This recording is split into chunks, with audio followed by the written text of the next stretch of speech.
The opposition seems to be interested in defending its 23-year-old record while in office. That's what President David Granger told reporters during his most recent public interest show.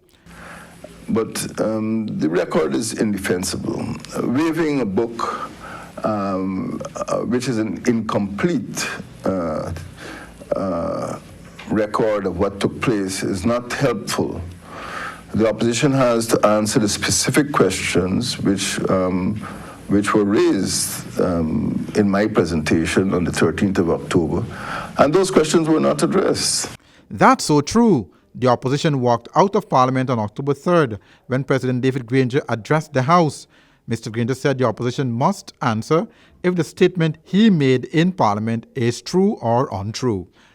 I mean, did the government of the day conduct a commission of inquiry into the death of a cabinet minister? And the answer is no.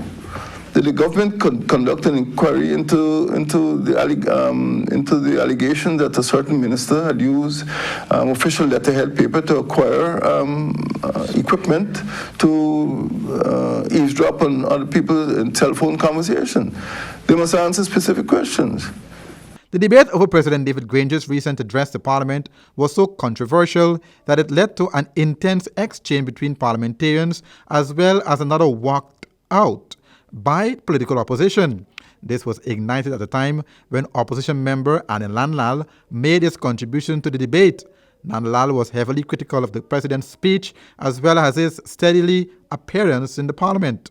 So quarrelsome was his input that he was asked by the House Speaker, Dr. Burton Scotland, to withdraw quite a few of his statements. And he did, except in one instance.